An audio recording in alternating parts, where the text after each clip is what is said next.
Assalamualaikum warahmatullahi wabarakatuh. Selamat malam Ibu Erna. Saat ini nama saya Tanti Latifah dari kelas 11C. Coba akan memaparkan mengenai jurnal yang sudah dipersiapkan sebagai salah satu syarat kelulusan untuk mata kuliah manajemen pergudangan di semester 1. Oke, judul yang saya angkat mengenai integrasi kesehatan mental dalam standar K3, yaitu mengevaluasi dampak beban kerja dan konflik personal terhadap stabilitas operasional di gudang Milk Processing Center Bandung. Oke, latar belakang masalah kenapa saya mengangkat masalah ini yaitu mengenai tantangan pekerjaan di bidang logistik itu sebenarnya dipengaruhi oleh faktor eksternal dan internal perusahaan, yaitu tekanan dari internal perusahaan untuk beban pekerjaan yang terlalu berat, kemudian ada juga tuntutan untuk perusahaan lebih maju dan berkembang. Selain itu, pekerjaan di bidang logistik juga membutuhkan konsentrasi tinggi agar proses supply chain berjalan dengan baik dan untuk meminimalisir tingkat kesalahan. Perusahaan sebenarnya hanya fokus pada pencapaian growth revenue dengan memberikan beban pekerjaan yang cukup besar terhadap karyawan, namun seringkali abai terhadap mental health issue-nya dari karyawan itu sendiri. Selain itu, tekanan pekerjaan pun dapat memberikan beban kepada karyawan yang berdampak pada kesehatan dan keselamatan kerja. Karyawan yang sehat secara fisik maupun psikis akan lebih mudah menjalankan tugasnya dan meraih prestasi sesuai dengan target KPI individu yang telah ditetapkan oleh perusahaan. Nah, karena ini eh, membahas mengenai pergudangan, maka objek penelitian saya berada di Gudang Milk Processing Center PT Pos Indonesia di Kota Bandung. Yang menjadi penelitiannya adalah, yang menjadi objeknya adalah karyawan atau karyawati di bagian gudang atau di bagian di ruang tengah yang memang memproses kiriman-kiriman dokumen maupun paket yang bekerja hampir 24 jam. Oke, next.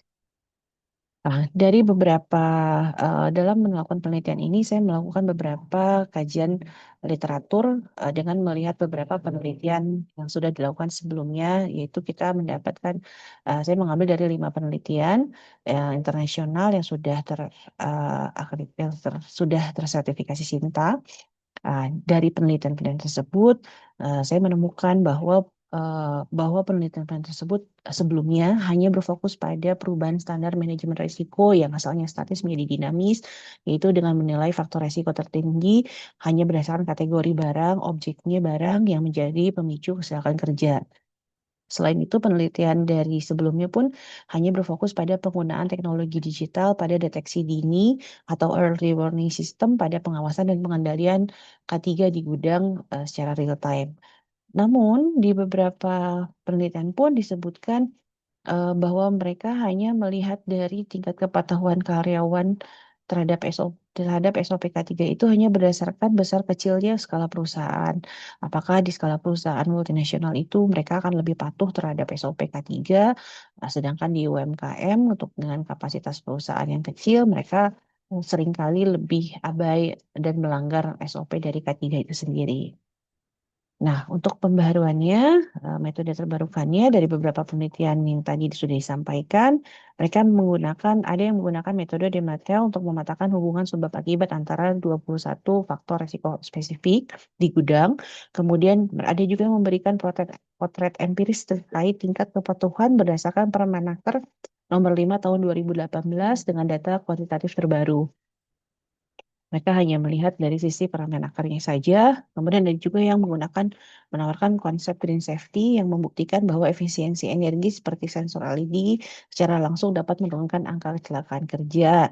Nah, ini mungkin mereka lebih fokus pada penggunaan teknologi digital dan eh, sarana dan prasarana fisik gitu kan ya.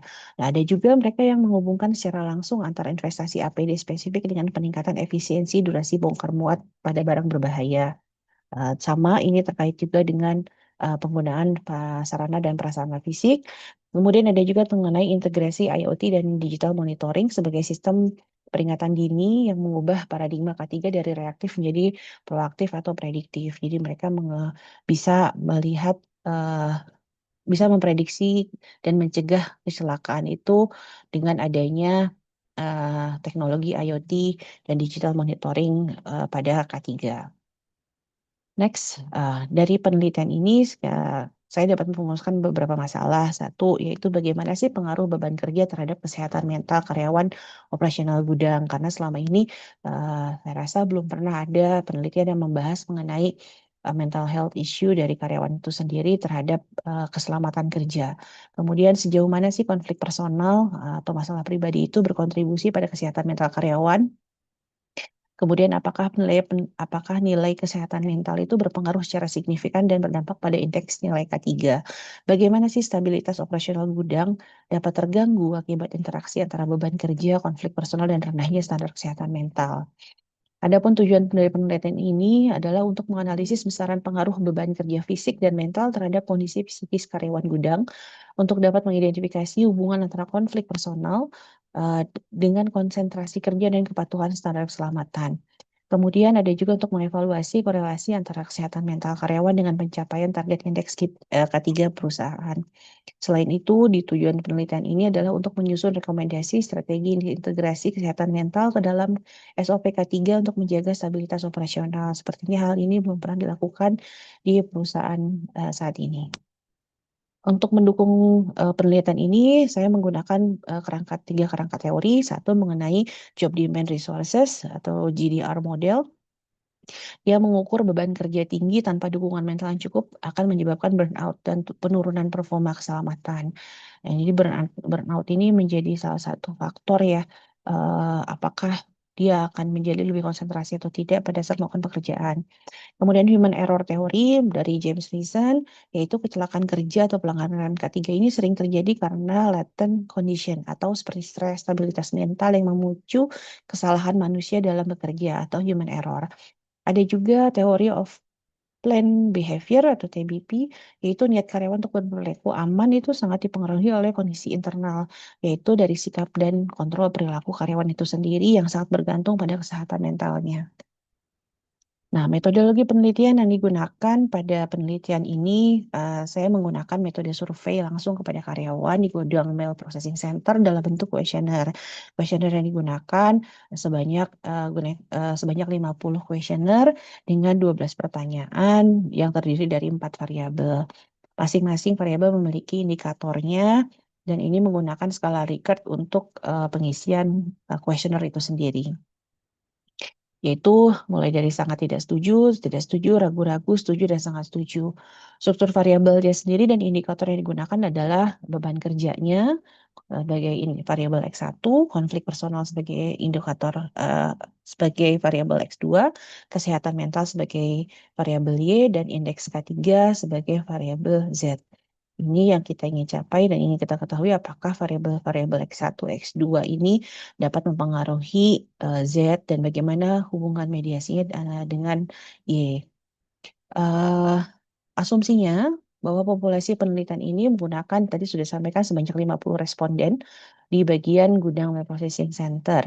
Sumber datanya, saya menggunakan sumber data dummy dengan asumsi bahwa asumsi korelasi negatif antara beban kerja dan ketiga, bahwa semakin berat beban kerja yang diterima karyawan, maka akan semakin rendah tingkat kepatuhan dan kewaspadaan mereka terhadap standar keselamatan kerja. Hal ini disebabkan bisa oleh kelelahan fisik dan jangka waktu pekerja yang terlalu panjang dan beban kerja terlalu berat.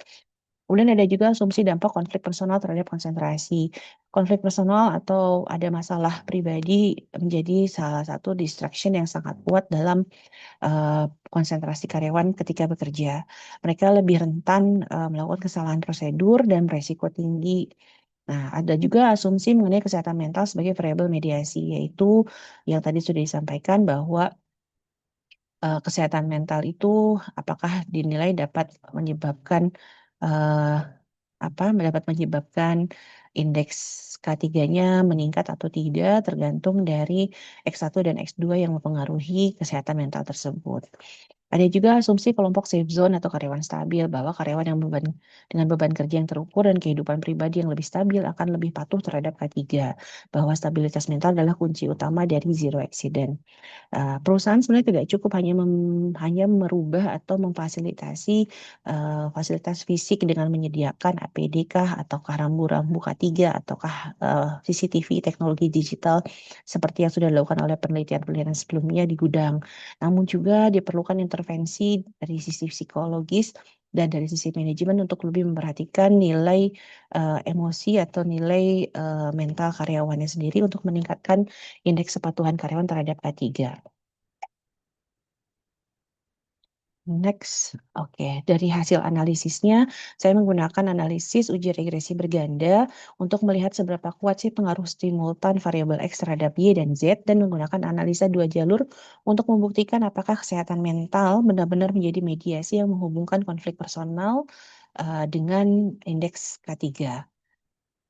Tools yang digunakan untuk perhitungan tersebut adalah menggunakan Smart PLS. Seperti gambar yang di sebelah kanan ini diagram skema diagram alurnya, skema diagram jalur ya untuk uh, hubungan antara X1, X2 dengan K3, dengan indeks K3 atau indeks Z melalui variabel Y atau kesehatan mental. Nah, dari analisis ini ada hipotesis penelitian yang didapat, yaitu beban kerja berpengaruh positif dan signifikan terhadap gangguan kesehatan mental karyawan. Hipotesis duanya, konflik personal berpengaruh positif dan signifikan terhadap gangguan kesehatan mental karyawan. Kemudian beban kerja berpengaruh negatif dan signifikan terhadap indeks nilai K3 perusahaan. Serta konflik personal berpengaruh negatif dan signifikan terhadap indeks nilai K3 perusahaan. Kesehatan mental berpengaruh negatif dan signifikan terhadap indeks nilai K3 perusahaan, bahwa semakin buruk kesehatan mental, semakin rendah indeks K3-nya. Kemudian hipotesis enamnya, kesehatan mental memediasi pengaruh beban kerja dan konflik personal terhadap indeks nilai K3 perusahaan.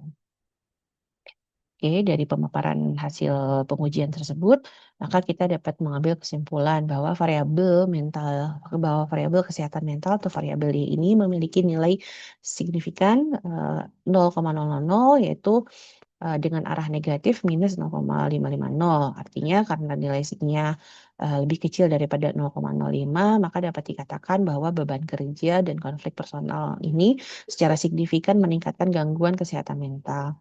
Bahwa stres adalah faktor utama yang dapat menurunkan keselamatan kerja. Bahwa variabel X1 dan X2 dengan nilai signifikannya di atas 0,05 secara signifikan tidak berpengaruh langsung pada variabel Z. Atau dengan kata lain, bahwa variabel X1 dan X2 atau variabel beban kerja dan konflik personal dapat berpengaruh pada kesehatan mental jika bahwa variabel X1 dan X2 atau bahwa variabel beban kerja dan konflik personal itu dapat berpengaruh terhadap indeks K3 jika melalui variabel Y atau kesehatan mental sebagai mediasi. Dari perhitungan tersebut dapat disimpulkan bahwa hipotesis terbukti, yaitu kesehatan mental adalah faktor mediasi yang signifikan untuk mencapai tujuan akhir, yaitu indeks K3-nya. Jika perusahaan hanya menekankan beban kerja tanpa fokus pada kesehatan mental karyawan, maka tidak akan dapat menaikkan indeks K3 secara permanen. Oleh karena itu, sebaiknya perusahaan lebih fokus terhadap kesehatan mental karyawannya. Kemudian dengan nilai R-square sebesar 72% atau 0,72, variasi indeks K3 dipengaruhi oleh beban kerja, konflik personal dan kesehatan mental. Dan sisanya 28% atau 0,28 itu dipengaruhi oleh faktor lain yang belum teridentifikasi atau nilai errornya. Misalkan dipengaruhi oleh peralatan rusak, force major, ataupun dan lain sebagainya. Ataupun dengan adanya regulasi pun bisa mempengaruhi, tapi itu belum teridentifikasi. Nah, dari kesimpulan ini, saya bisa memberikan saran kepada manajerial beberapa di antaranya, yaitu satu, melakukan redesign beban pekerjaan di lingkungan gudang Mel Processing Center Bandung dengan cara satu, mengevaluasi kembali mapping karyawan dan tupoksi yang ada. Kemudian lakukan shifting sesuai jam kerja yang tidak terlalu panjang, karena pekerjaan di Mel Processing Center ini kan 24 jam, jadi sebaiknya dilakukan shifting yang baik dan benar. Kemudian dievaluasi kembali mapping karyawannya, apakah sudah terlalu lama di satu bagian tertentu atau seperti apa. Kemudian lakukan rotasi karyawan untuk menghilangkan jenuh dan upgrade skill karyawan itu sendiri. Kemudian sebaiknya manajemen mengatur work-life balance di lingkungan gudang Mel Processing Center. Salah satunya misalkan dengan menyediakan fasilitas olahraga ringan seperti tenis meja ataupun biliar atau dan lain sebagainya, ataupun bisa menyediakan ruangan khusus dengan jadwal untuk sharing session dengan manajerial atau psikolog. Kemudian manajemen pun setiap saat perlu melihat kesiapan karyawan untuk bekerja di pagi hari atau pada saat akan memulai aktivitas bekerja untuk mengantisipasi dan mencegah terjadinya gangguan keselamatan kerja. Sebaiknya secara rutin pun manajemen dari Mail Processing Center Bandung harus memeriksa fasilitas CCTV sebagai salah satu bentuk upaya pencegahan sebelum kecelakaan kerja itu sendiri terjadi. Karena 24 jam tentunya faktor kelelahan fisik pun akan sangat berpengaruh terhadap keselamatan kerja. Dengan adanya perhatian manajemen terkait mental health issue karyawan ini diharapkan dapat meningkatkan nilai indeks K3 di gudang Mail Processing Center Bandung. Oke, demikian Bu Erna paparan yang bisa saya jelaskan. Semoga berkenan. Terima kasih atas waktu dan perhatiannya. Wassalamualaikum warahmatullahi wabarakatuh. Selamat malam Ibu. Terima kasih.